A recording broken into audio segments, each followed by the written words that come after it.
Hello there, welcome to Six Tackles with Gus, heading into round 11 of the competition. A very quiet week in rugby league, particularly for Phil Gould. Hello, Gus. Hello, Matthew. How are you doing? Oh, good, good. Much happening? Not a lot. How's your world? Pretty quiet. Pretty normal for me. Yeah? Everything's all right. Yeah. You look pretty happy. You look I am. chipper. Yeah, I am. I've got a question off the top. Yeah, go on. Why don't you coach the Bulldogs? Go away. You've been wanting to. You've away. been wanting to coach them. Go away. I've coached for 30 years. Go away. Go away. You got a coach in there now. You got Mick Potter. Won the Dally M for when he was a Bulldog. He certainly did, Mick Potter. I think I played when he played his debut in 1983 against East at the Sports Ground. And I remember on the day, he was only about 18 years of age, Mick Potter, and he played fullback. And from memory, he fractured 2 ribs early in the game, played the whole game, no one knew, and he got man of the match. He was a terrific player. Played in grand final victories in 84, 85. Dally M winner with the Bulldogs, then went to the Dragons, captained them to 2 grand finals in 92, 93, won another Dally M Player of the Year. Did he win 2? He won 2, I think. I'm pretty sure. Oh, one might have been a Rothmans and one might have been a Dally M. Yeah, okay. Yep. I can't remember. But anyway, he's plenty of personal accolades, and then he went over and coached mainly in England, coached over 260 first-class matches, had a stint there at the West Tigers. So plenty of experience. He's an old Bulldog legend, which is great to have back at the club, and really appreciate him putting his hand up at this difficult time. He's a personal friend of Trent Barrett's, so he would have liked to have been there under better circumstances, obviously. But the fact that he didn't have to do it, his life's quite happy at the moment where he is. And he's got no aspirations, I don't think, to be a long-term head coach. At least he hasn't expressed it. So. He's certainly coming back to help us at a difficult time. Yeah, right. I knew he had a decorated career. I didn't really think about those grand finals in the 80s. He was quite a player. He's part of the 84-85 group, and then I think he broke his leg in 86, and they missed him that year. They ran second in the grand final, ran second in the comp that year, and then it took him a long time to get over that broken leg. He ended up over at the Dragons and found form again, ended up captaining the Dragons, and they went to a couple of grand finals. And he had a great career, over 200 first-grade games, over 260 as a coach. And now he resumes. He's been coaching the Mounties Club in the New South Wales Cup. And as you know, the Bulldogs last year were associated with the Mounties. That was the Bulldogs feeder team, the Mounties. And we took it back in-house this year. I brought the New South Wales Cup back into...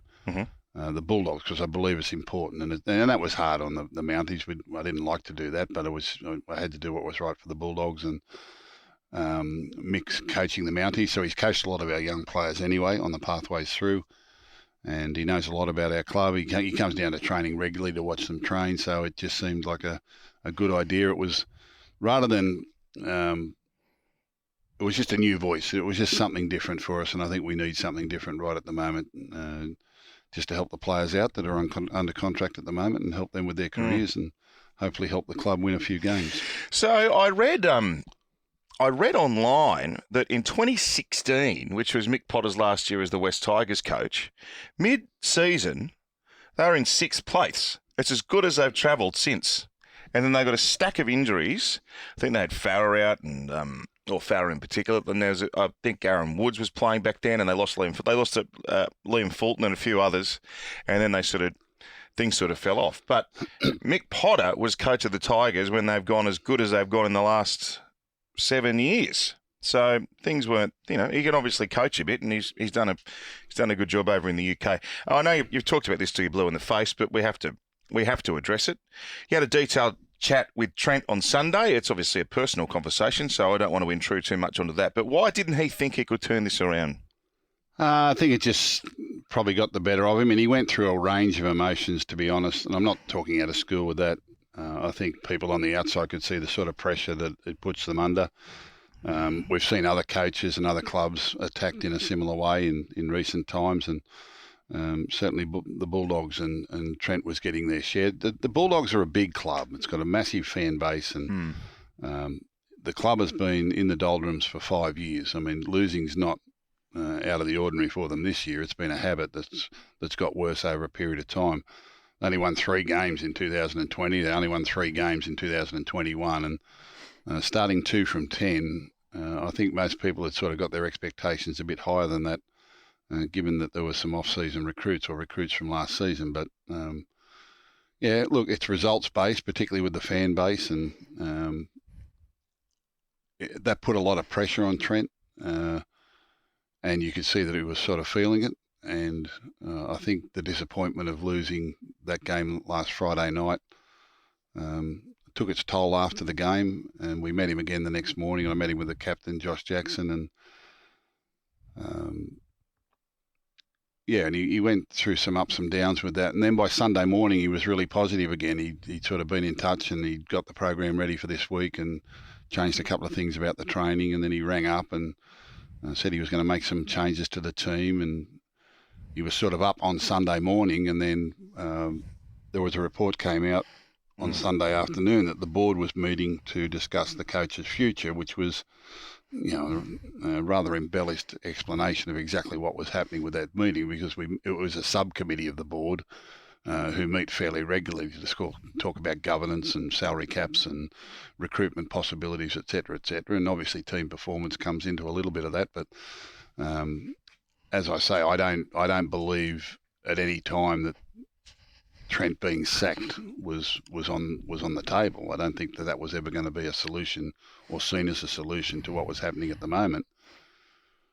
But then Sunday night, something must have happened Sunday afternoon, and Sunday night when we finished the broadcast on Channel 9, so I called the Roosters Parramatta game, and 6 o'clock, right on the dot, I got a phone call from his manager, Wayne Beavis, who said that no, he was going to pull the pin. And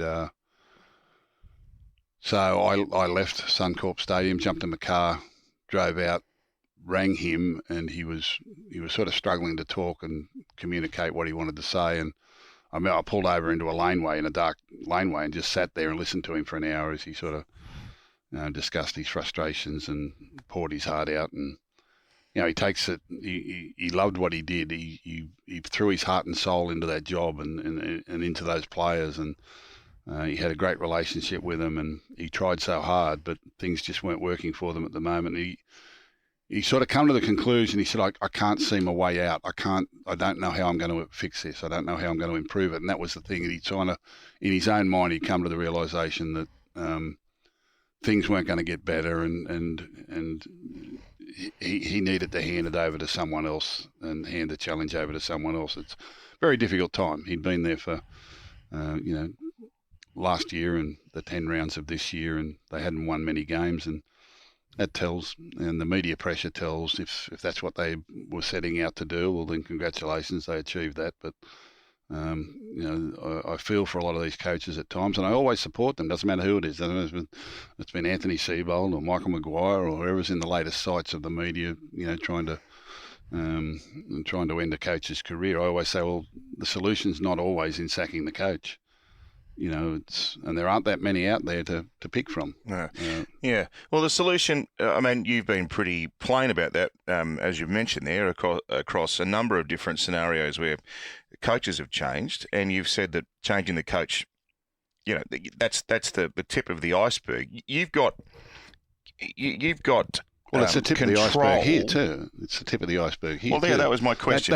That's not going to solve the Canterbury issue. What is going to solve? What is going to make Canterbury a more competitive club? Time and hard work and development. And I keep saying this is a trip down the mines. This is a difficult period in the club's history, and I know it's been frustrating because they've been losing for some time. But you just can't wave a magic wand and fix that. It's taken a long time to get into this state. You just don't suddenly turn it around in a day. Now, what you'll have is the narcs then saying, "Oh, you're trying to buy time." I'm not trying to buy time at all. I'm just telling you it takes time to fix these things, and to fix it properly for the future. What most clubs do in these situations, and the Bulldogs have done in the past, is try to recruit their way out of trouble with recruitment, and sometimes desperation in recruitment, just trying to win some games to get the fans and the media off their back. And that's gets not you down a deeper that's hole. not the way to fix the club. You've got to take a long-term view to it. So you're kind of saying, all right, I know you've had a long period of losing, but there's going to be more before we get better. That's just how it's going to be. That's a tough sell for you, isn't it? Well, it's the truth. It's the truth. Whether people are prepared to accept that or not, it's the truth. It's going to take time to fix it to where it needs to be.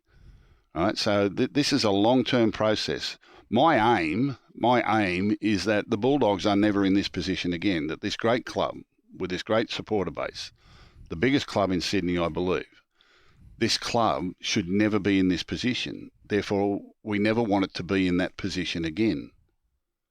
And that's my goal, that, when my time is up at the Bulldogs, that they never again have to put up with this, that they'll have a recruitment and development program that will sustain them long into the future, and that there's hopefully not much difference between their best and their worst.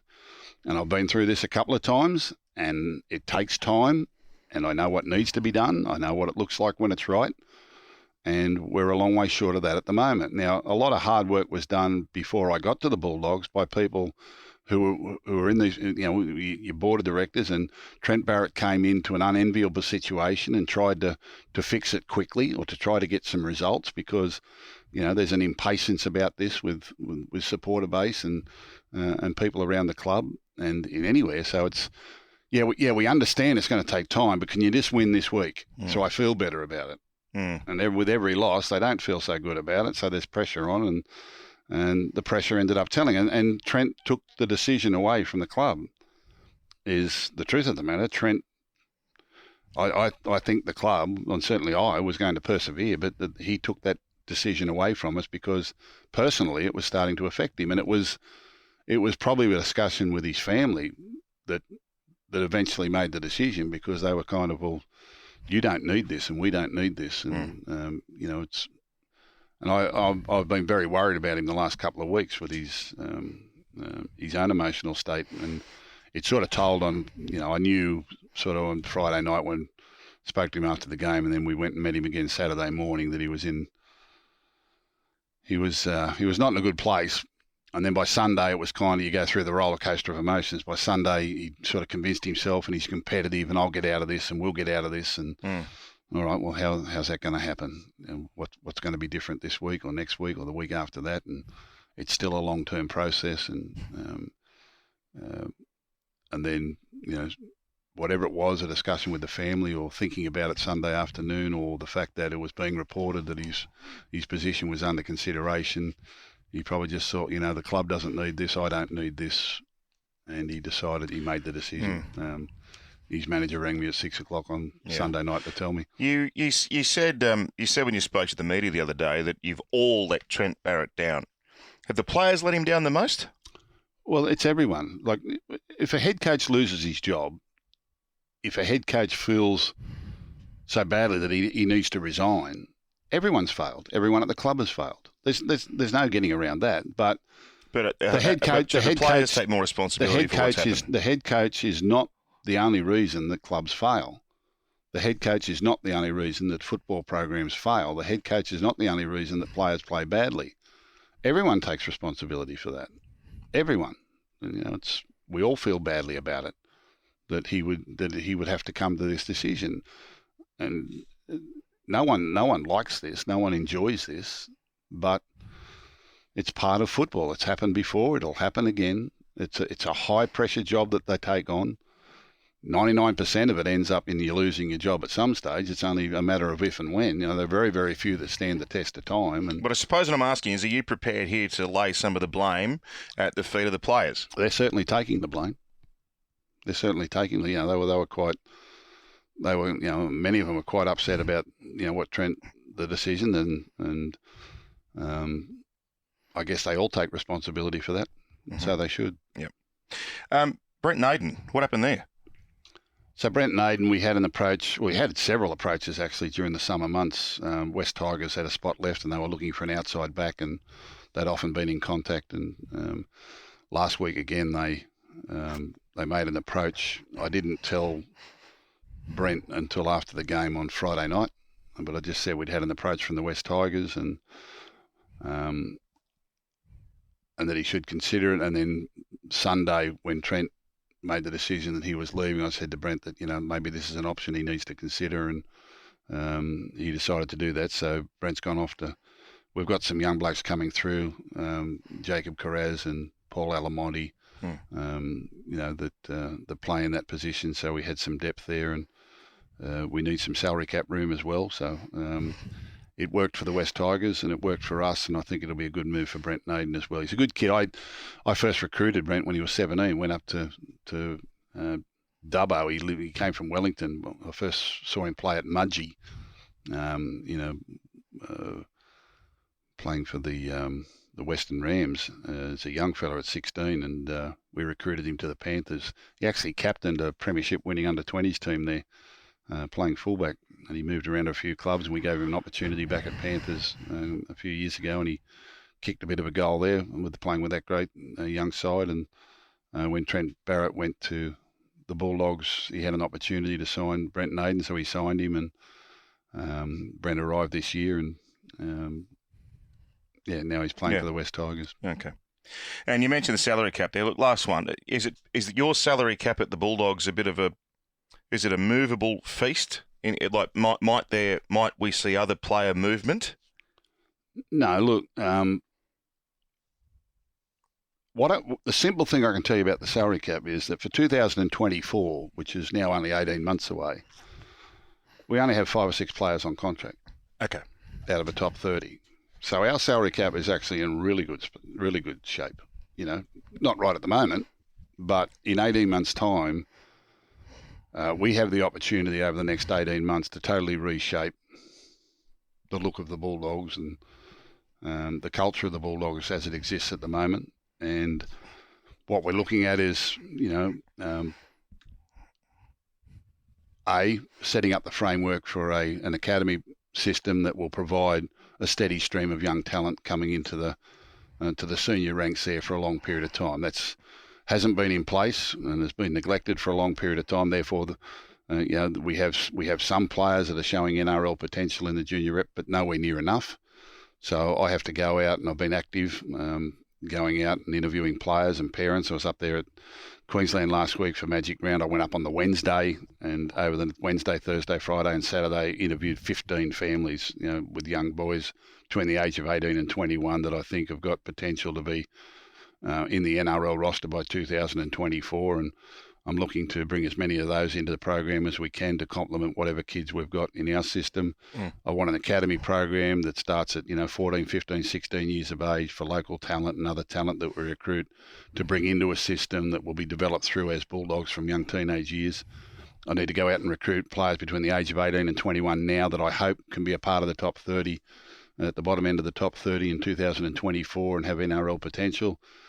And we also have plenty of money and plenty of positions to fill for 2024. So we've only got 5 or 6 on contract, and we've got plenty of money. So our salary cap is actually in great shape in 18 months' time.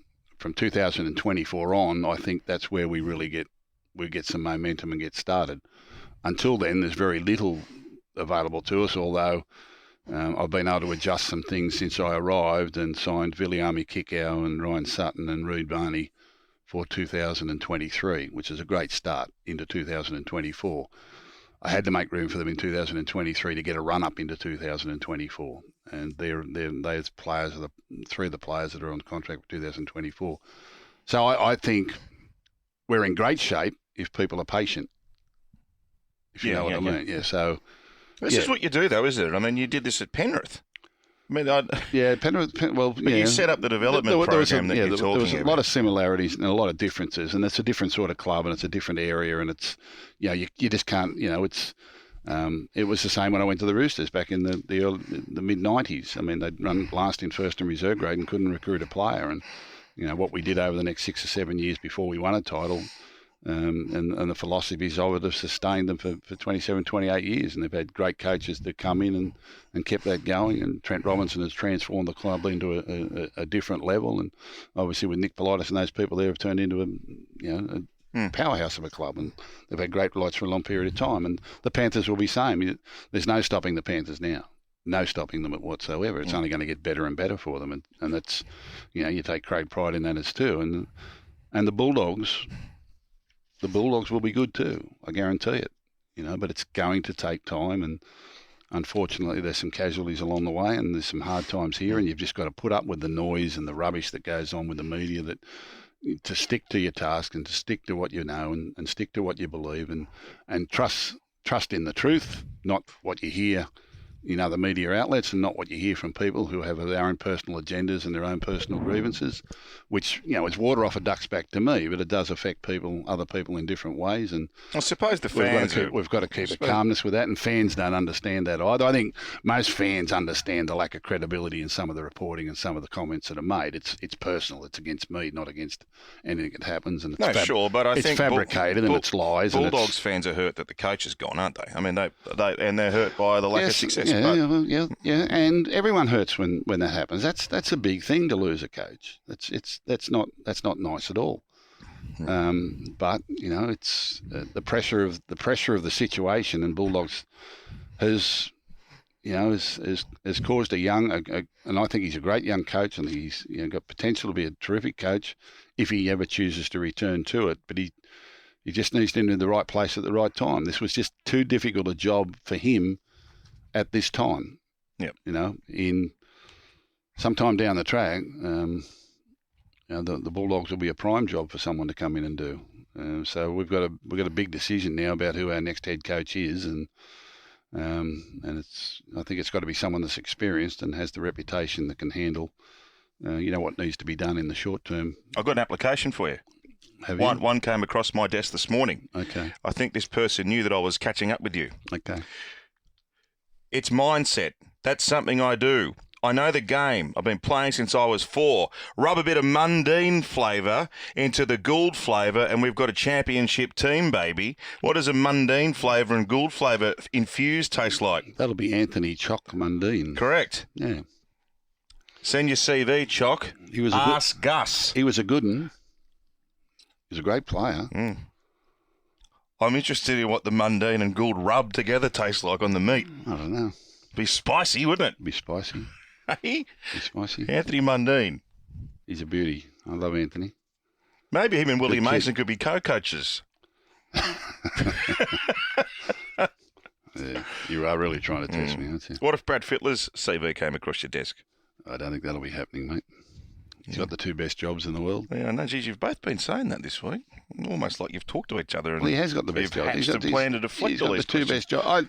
I can remember back when I first started at Channel 9, and I first started working for them, I think around 94, 95. I was doing some work, and the role gradually increased. But I remember at the time, Peter Sterling was contemplating, because Peter Sterling always had a desire to coach. He knew the game so well. And he said to me one day, he said, I'm thinking about an approach to coach in the NRL, and I said... It was Illawarra, wasn't it? Yeah.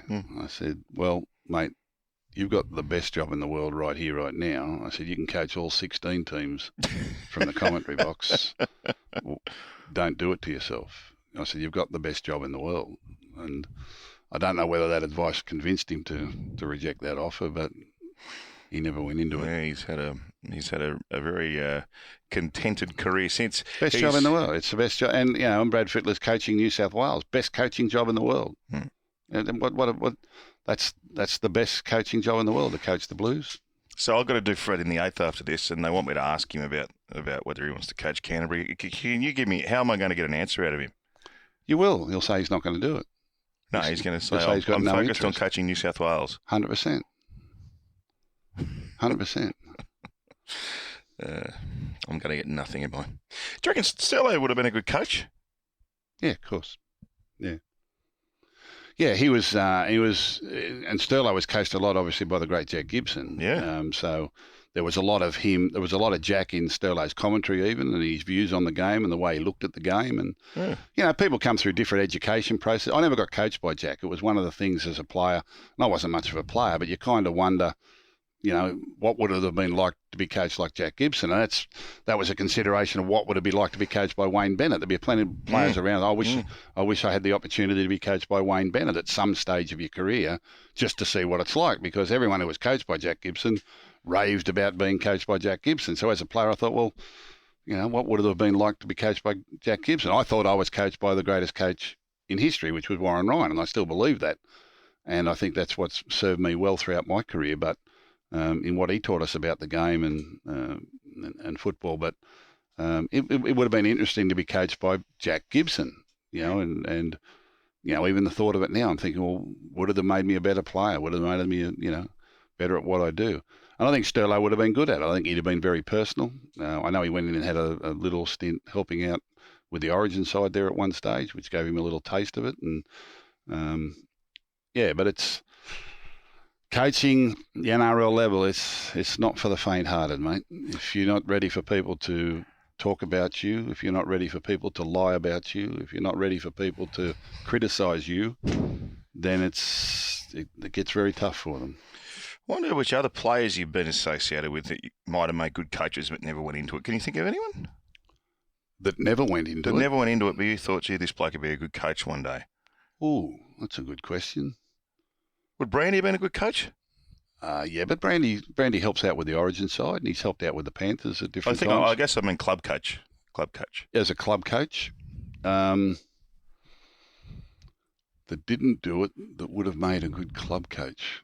That's a really interesting question. A lot of them tried it. Probably should have given you a bit of warning. I just thought of it myself. Yeah, a lot of them tried it. Let me think about that. I'll think about that with that part of my brain while we get move on. No worries. Magic Round. Magic Round gets better every year. Do you know what I love the most about Magic Round? Is all the old jumpers that get around the whole city. Like from breakfast time all the way through the day, you see jumpers everywhere, don't you? Well, I got up there. I went up to Toowoomba Wednesday night to meet the people at Toowoomba, because we've got an association there with the Bulldogs, and we're just in the embryo stage of setting up some programs up there. And then I got into Brisbane late Wednesday night. Spent some time on the Gold Coast and in Brisbane, cafes, bars, restaurants, hotels, and just in and around the whole area, starting at airports and all that sort of thing as well. And people come from miles around. They come from interstate. They come from overseas to be a part of the Magic Round. We met up with a number of people that had come out from the UK Super League, player managers and CEOs, to come out and be a part of the Magic Round. And there are some people that have been to them all. There are, regular supporters, members of football clubs who I know who are very passionate about their club. I know some people at the Roosters who haven't missed a game since 1967. And they're certainly not going to miss the Magic Round, but they book their tickets early and they get. Sorry, you know people at the Roosters who haven't missed a game since 1967? 1967, wherever they've played anywhere in the world at any time. Not only that, but go and watch all the Harold Matthews, SG Ball, jersey. Whenever they can get to a Roosters game, if there's a Rooster jersey going around, he'll be there. It's amazing, isn't it? We have to do a story. We have to do a story. That's amazing. He can get, and he's. I think I know who you mean. Yeah, and he's. We have to do a story on that. That is remarkable. He's a phenomenal fan. That is remarkable. He's one of my best talent scouts too. Oh, really? Tips me into a few players here and there. Horses or players? So stories out of the week. He's a music buff. Right. A music buff. I think we need to do I think, you know what? We've never done an interview on Six Tackles with Gus. We might have to do it next week. My man Alan is a music. Let's get Alan on next week. We're going to do it. We're going to talk back next week. He's a music buff. Right? He knows all about music. Pre-1974, because music died in 1974, he said. So he went back. This is how obsessive he is. He went back and he traced a remastered copy of every charted hit from 1955 to 1974. And he did that because he wanted to put it on an iPod when iPods came out. And he did that because he wanted to buy a car when they got iPod connectivity. So buying a new car sent him on this mission to get music for his iPod, because you could play your iPod on your car. Yeah. Don't tell me he's not obsessive. I mean, he's quite strange, my Alan. He's very, very strange. But But he went No out wonder and you got this two are music collection, which I've got on my phone. There's about 7,500 songs, and Is Alan aware that there's when I'm Spotify? driving to Newcastle for Friday night football, or I'm driving down to Canberra for Friday night football or something, I'll put my Alan Katzman music on the iPod, and it's all the old songs, all the songs Like what? Can you bring it up my now? dad used to play, and all that. So, no, Bring it up now. I want to see what's up. No. Does Alan know that there's Spotify and you can stream it all now? I don't think he's that modern, mate. Right. Because his music only goes up to 1974. They got everything on these I don't think he's got streaming anything modern after that. Where's my... So he went to, there's your Spotify. Back. No, I haven't got it on Spotify. So he went, right. So he got a hard copy. And the artwork of the album that comes with it, and he writes up, where it was first recorded and who covered it and on what year it made the charts or didn't make the charts. He's got some non-charted ones he thought it should have been in the charts at the time, but you can actually ask him who sang this song, where it was recorded, and who did it. But does Alan have a life? Eh? Does Alan have a life? Yeah, music and rugby league and the Roosters. Wow. He was a logistics manager for a company for a long, very, very smart man. He's just retired, actually. He's now leading a life of leisure, lunching and doing whatever he does every day. Well, I'm going to get him on the show next week. He'll be listening to this podcast saying, because I see all these his stats, tweets and all that sort of stuff. Where's my music? Yeah, he's found Twitter. He found Twitter What are you 6 looking months for? ago because he wanted to talk to people in his retirement. And he started off by listing all the famous Hollywood actors and all the actors that have ever been on Seinfeld. You know how many actors there have been on Seinfeld episodes over all those years? It's phenomenal what he's done. Where's my music? What are you looking for? I'm Spotify. looking for my music app. No, I don't want Spotify. You can type it in. You can search. There it is there. Oh, Audio. right. So playlists. Right, this is AK. So this is Whoa. 1956, 1967, 1966, all this. That's all choice. And he has his own choices of ones that weren't charted but should have been charted. Then he has those. And then he has a selection of post-1979. He said there are a couple of songs he hums to, but basically everything ended in 1974. The music died in 1974, according to Alan, and everything prior to that. So what's New South Wales? When the kids were young, and I'd be driving along playing music from the 1950s and 60s and singing the old songs, because that's what Dad used to sing when he listened to the old, record players, and the gramophone, the radios, and all that. So I know all the old songs. I know them all. Do you think Alan has he ever been diagnosed with some kind of disorder? I know, he'll tell you his disorders. Fair dinkum. He'll tell you his disorders. He got more than Rabs. He's got it all. He's a Seinfeld. He's a Seinfeld buff. He's a movie buff. Yeah. He's a music buff. He's a Roosters buff. I'm going to give He's him a one rugby next week. league history buff. He's one of the game's What a fascinating great man. statisticians. I know, he's crazy. It's not fascinating. He's crazy. You're not kidding. He's absolutely mad. Mad as a cut snake. Yeah. We'll talk to. Anyway, we'll he get was him at on Magic Round. Oh, was he? Right. At his seats booked. Well, I think they're one of the stories out of Magic Round. He had to have his 4 and 20 pie at 1:30 in the afternoon. It had to be a certain temperature. I can tell you the whole quirks. He's got them all. He's got them all. How much sauce does he have on it? Well, these Roosters went good. He's best. No, they went good. They were good. I'll tell you what I reckon. The 3 stories out of Magic Round. Roosters, I thought they were, well, along with Penrith, the most impressive team of the weekend. And the Broncos, who can make it 5 straight tomorrow against Newcastle. And the Raiders. Now, the Raiders were excellent. Pick one of those and give us some thoughts on one of those. Well, I'll tell you of a conversation I had when we were sitting talking with Trent Barrett at the hotel on Saturday morning. The Broncos had that big win the night before, and the South Sydney team were getting ready for their game that afternoon. And Adam Reynolds, the former South Sydney halfback, came to the hotel to visit his mates. So he was there with Damien Cook and Cody Ward and all that. So now they saw us sitting in the corner, come over and sat down and had to talk to Trent and saying to Adam Reynolds, "How's it going?" He said, I cannot believe how happy I am living in Brisbane. He said, "I love it." He said, "I cannot believe the difference between living here and living Sydney with the pressure." He said, "What's great up here," he said, "the kids are allowed to be kids."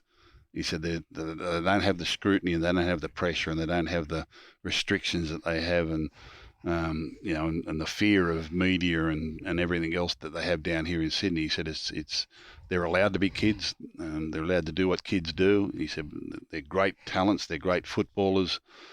And he said, "I'm just loving the fact that I'm playing with all these kids that are so exciting and so enthusiastic." He said, "We keep a very simple pattern of play." And he said, "I just wheel them around and pick our time and place. And and they're getting better and better by the week, and you can see that. I said on 100% footy a few weeks ago, I said he'll prove himself to be the buy of the year. There's some other great buys around, but for the Brisbane Broncos, who have been in the doldrums for a number of years, and they're our biggest franchise team, they're back, baby. And they're back because this little number 7 is wheeling them around. And he said, I'll never move from Brisbane in my life. He said, I love it here. He said, I'll live here for the rest of my life. So there's one happy footballer. I don't know about the team he left. Well, they could be too happy. They lived home. Yeah, anyway. Hey, Anton Poser, who I think lives over in New Zealand, sends an Ask Gus question on Twitter. Gus, what's your take on the Warriors? Where's it all going wrong for us at the moment, and can Browning get us out of this? Now, Anton is a passionate league person and a big fan of the Warriors. Yeah, look, it's hard to say anything about the Warriors. They've got to get home. We've got to get them back to New Zealand and have a home game. And a lot of the Warriors squad are yet to live in New Zealand. Yeah.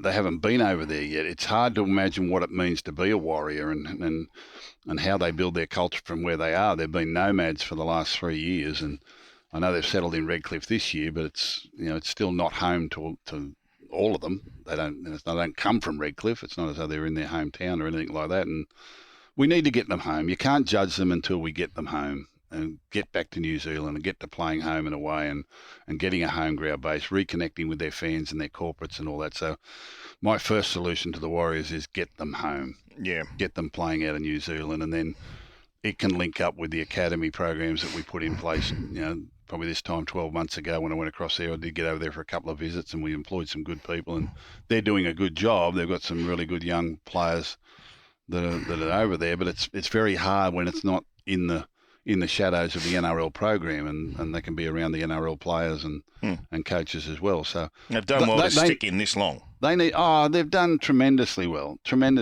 and it's easy to criticise teams when but there is so much talent in that squad, and they're so close as a group of people. I find myself cheering for them every time they play. I want them to do well.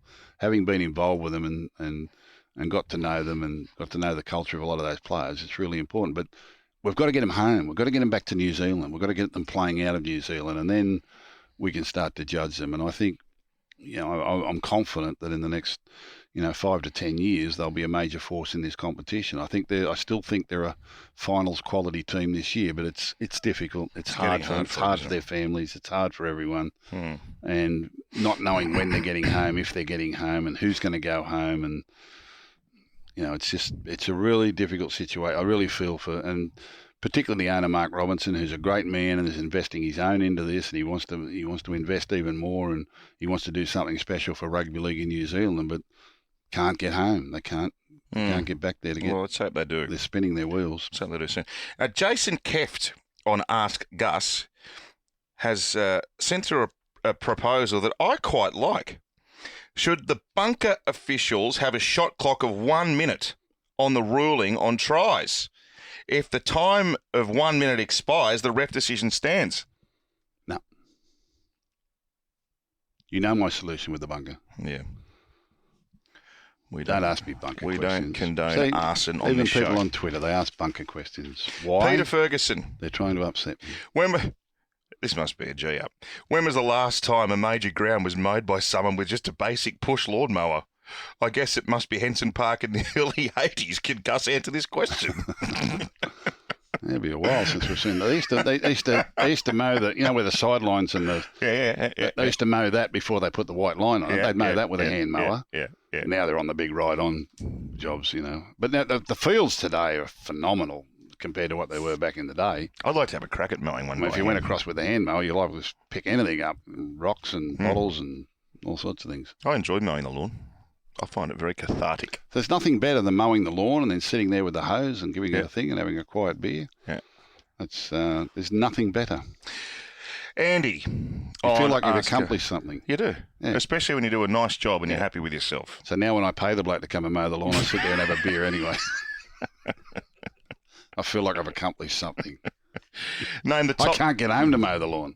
What do you mean? Well, I go home now. The dog barks at me. Doesn't know who I am. I'm never home. I can't get home. You need to take it easy. You're not getting any younger. I'm not going to get much older, I can tell you. Name your top 5. Name your top. I think she's nearly over. Pop Turner. I think I've run my race. Well, if you keep sacking coaches, you will. I didn't sack the coach. If you look, this might be a bit hard to name top 5. Give us 3.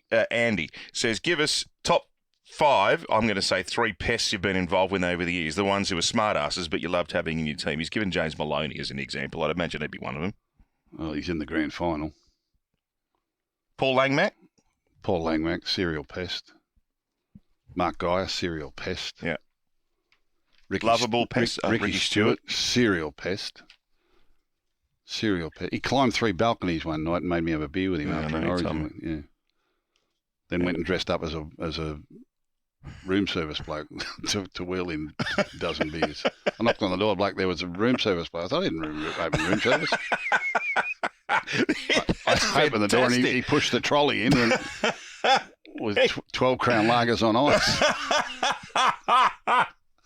That's the best. He impersonated the room That's service the best. bloke. I don't know where he went and got the uniform. I hope he didn't get a police uniform. He I get thought charged he for that. ordered room service. I didn't order room service. That's gold. I didn't know The door that. he's pushed it because I told him, I said, I'm going to bed. I said, I'm not going to drink with you.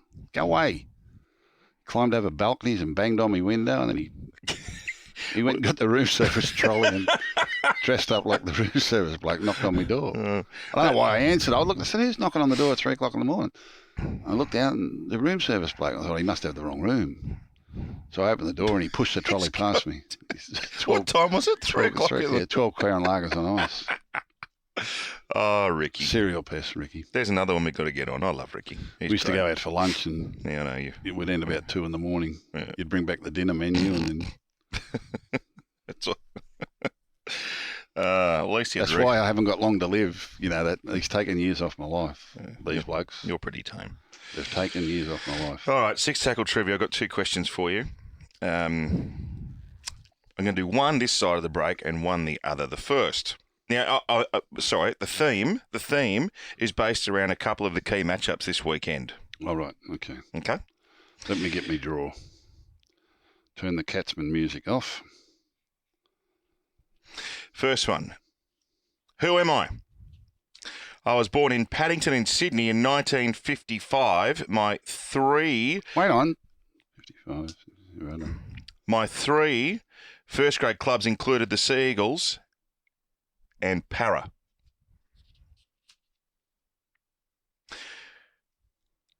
Well, what's that got to do with matchups this week? You've confused me. I'm looking They're playing each other. Parramatta play the Seagulls. So 1955, so he's 3 years older than me. He played for Manly and Parramatta. They were inside. Did he play for any other clubs? Yes, he did. Did he play for Penrith? Yes, he did. Jeff Gerard. Oh, that's so good. That's so good. Well done. Thank you.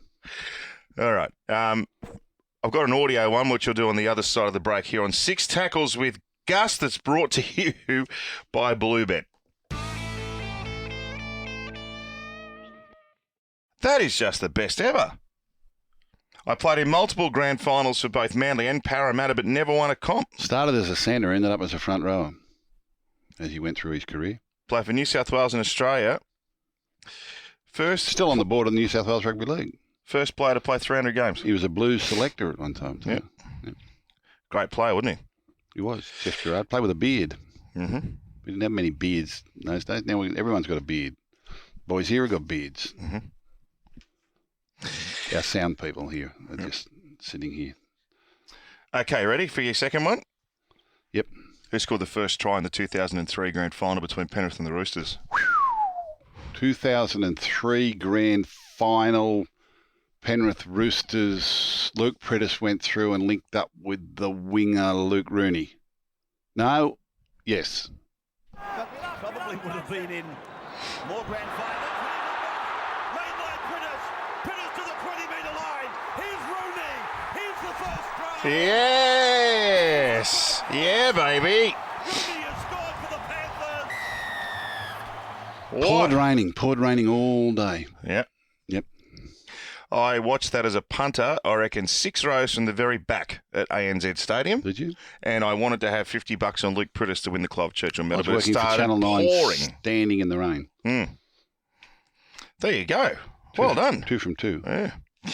All right. Stories of Origin.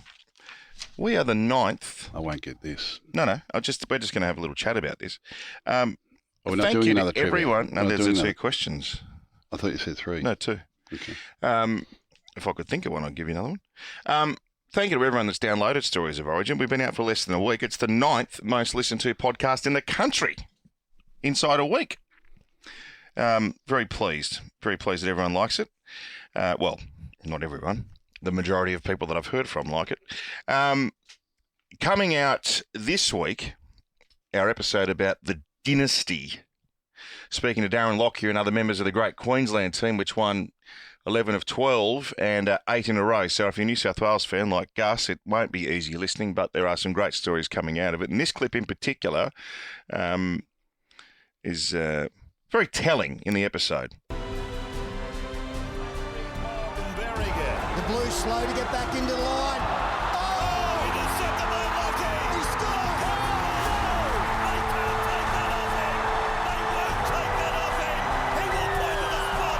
It's a try. And Queensland have got a 6-pointer. Oh, no.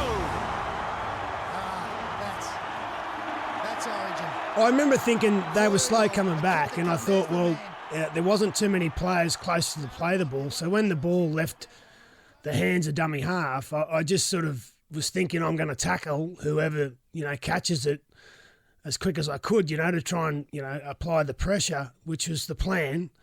And as it was starting to descend towards the ground, that's when I felt like I was a chance of getting it. And, I couldn't have asked for a better bounce because it literally just popped up and landed straight on my chest. So, yeah, it was just one of those moments where I wasn't expecting a loose ball, but it happened. I know for myself, Petro Civoniceva, Steve Price, we had a bit riding on that particular moment or that last 10 minutes of that game, because I think if it goes the other way, potentially our representative careers are done. So it was a real turning point for some individuals, but also a turning point in State of Origin history. And we're all just doing our job, and fortunately, I just happened to be in the right place at the right time, to get that ball, and I guess that was the moment that things changed. Yes, Game 3, Melbourne 2006, that was you going, oh no, unbelievable. Yeah. Unbelievable. That one pass changed the course of Origin history. Well, they'd won a game before that, obviously, to be in Game 3 to make that the decider. But New South Wales had that game won. They should have won that series pretty comfortably. And I keep saying, we kind of gifted it to them in 2006. Now, that moment there, that's a typical what I call Origin moment and Origin play, because Darren Lockyer went up on those plays every time. And the one time that he was needed, he was there, and he picked it up and scored the try. And it was they just worn New South Wales out, and it was a very tired pass and very tired effort from New South Wales players to clean it up. And as Queensland often do, they were still coming at the game in the dying seconds, and Darren Lockyer scooped it up. Well, that one win, they hadn't won a series for 4 years prior to that, that one win, that one moment, we didn't see them for dust for another 11 years. Unbelievable. It just I thought they were probably fortunate to win the next year too. I thought we gifted that one to them, but by then we'd created a monster. Yeah.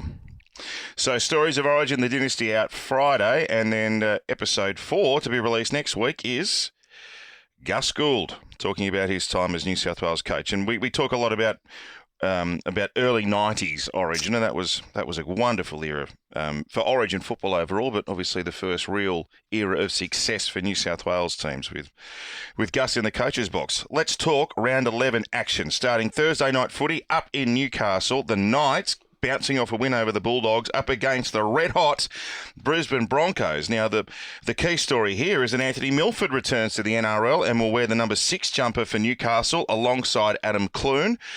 Tyson Frizzell is also back in the Newcastle lineup, while it's business as usual pretty much for the Broncos. They're ticking over beautifully. Could make it 5 in a row.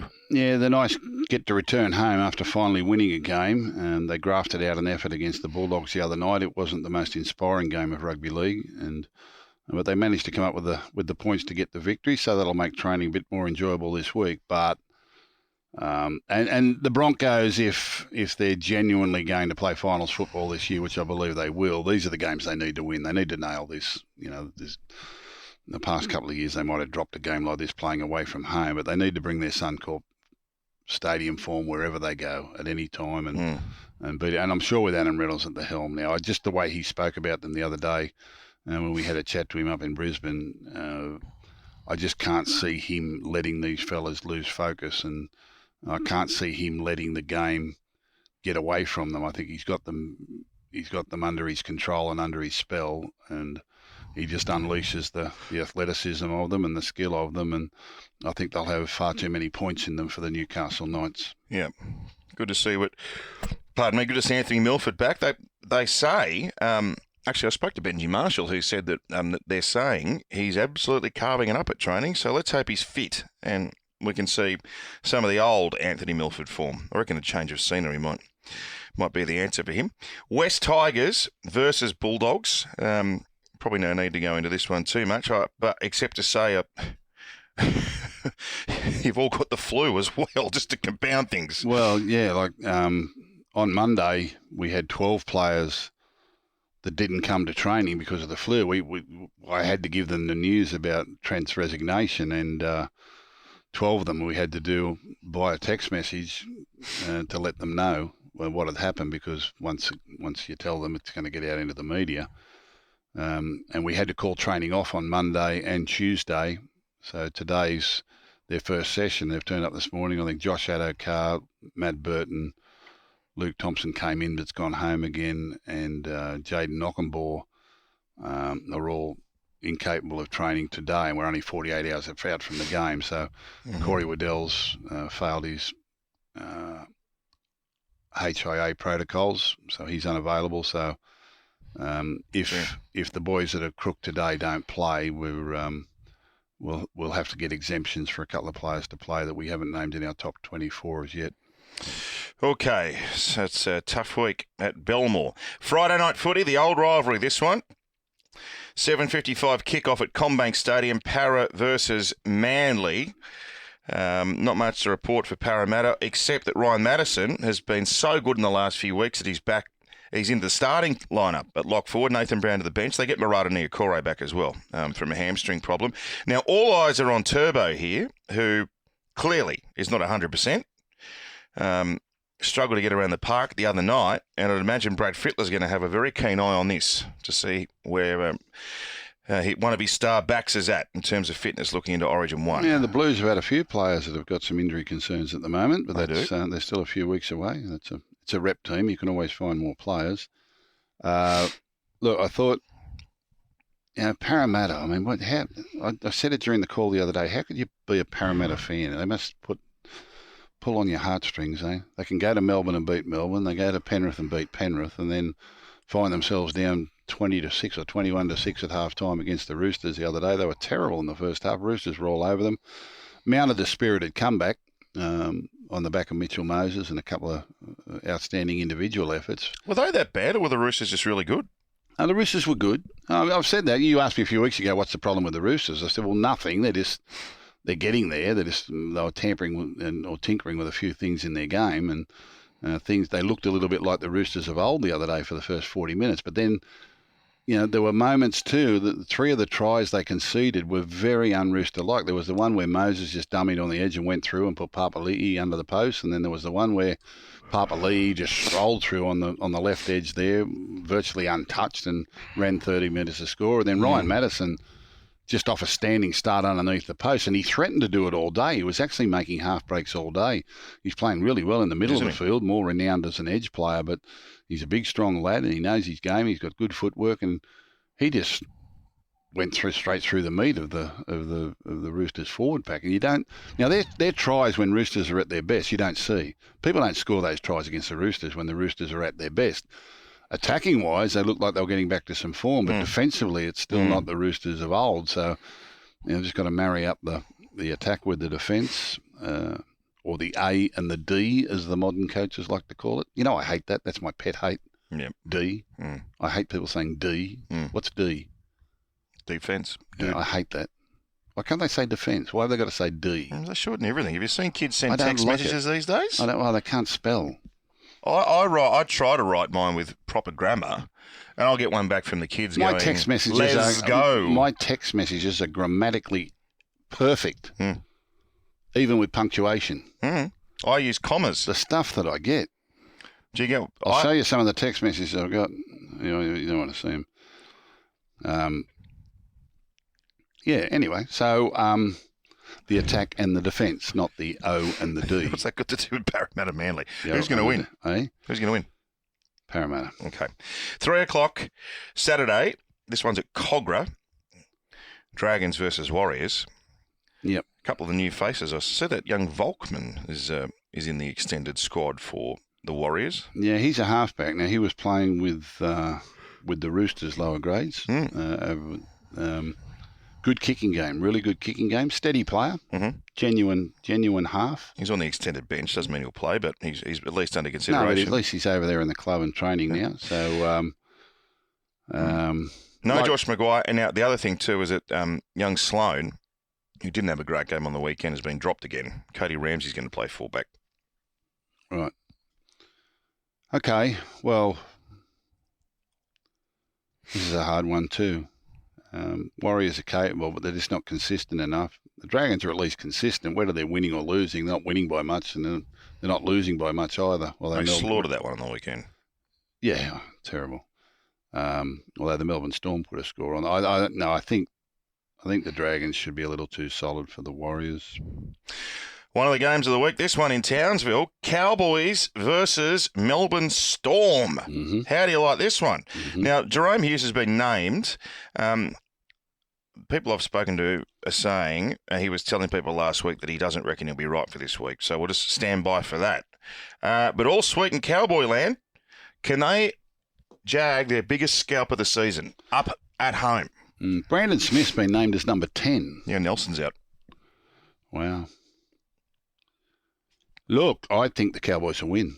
I think they're on a roll, and I think Melbourne's not going to win every game this year, and I think this is one they can lose. I think it's one they can lose, and they're not at full strength. There's no Pappenhausen. I don't think Hughes will play, and Cowboys have got it on a string at the moment. They're really, really comfortable in the style of football they're playing. They play nice, fast, open style of football. They're brilliant out of dummy half, which I think can trouble the Melbourne Storm.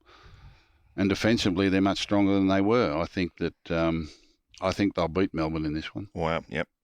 Well, I see our mates at Bluebet have got the Cowboys up at quite a generous price. So if you're following What Gus, price? oh, I think they're about $2.60 or something. Well, I wouldn't call that generous. Wouldn't you? No.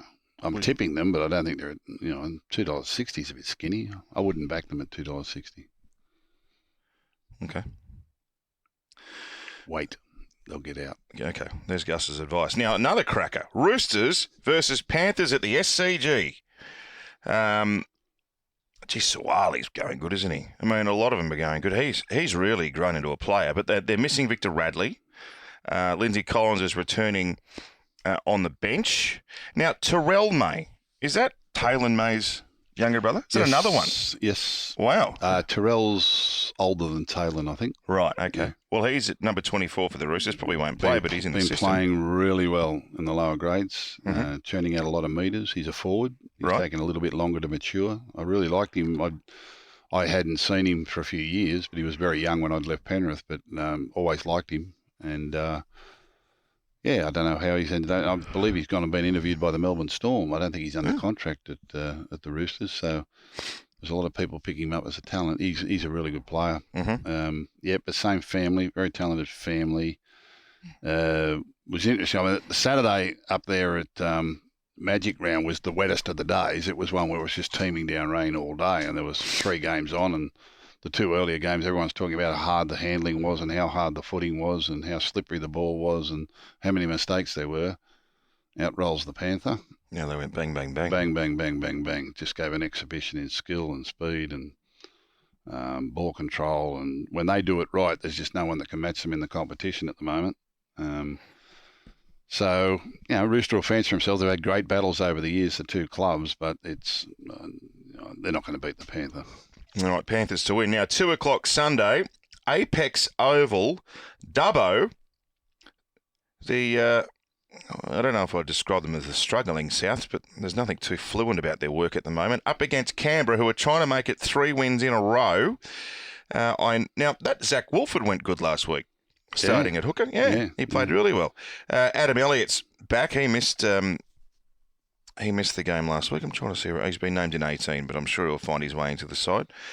Kian Kaloa-Matangi, Gus, I reckon if he goes well here, he might find himself in an Origin jumper. But this is a tough one.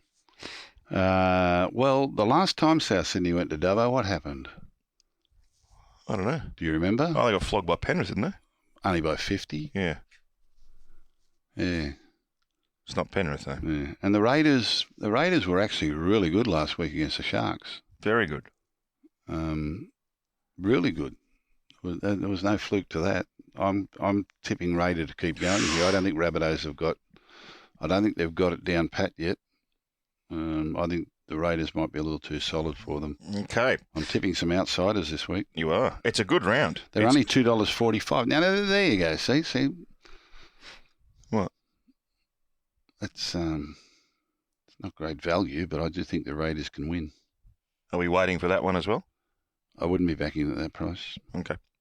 And we whip home with Sunday footy up on the Gold Coast, Titans versus the Sharks. Now, the Rugby Sevens Olympian Jacob Miller makes his NRL debut for Cronulla at fullback. They've moved Nico Hines back into the 7. Jaden Campbell showed how good he was last week. I mean, in those conditions, he was hard to get hold of. Titans managed to just jag a win against the Dragons, but gee, Sharks couldn't be that bad again, could they? Look, Sharks have shown some indifferent form lately. I mean, they have. We keep going back to that spirited effort against the Warriors, where they got down to 11 men at one stage there, and still won. But there's been some ordinary performances in and around that, and Jaden Campbell returning for the Gold Coast Titans last week just gave them a new dimension. At least looked like a different team. I think the Sharks will win. Lockie Miller, the fullback you're referring to there, the Rugby Sevens boy, he's a very, very good player. Been watching him in the lower grades right since the start of the season. Really impressed with his speed and really good organiser in defence for a fullback that's come from another code. And he's got skill. He's got speed. He's quite a weapon. So I'd imagine that they've put Nico Hines back to 7, feeling that the fullback experiment last week didn't work because of them.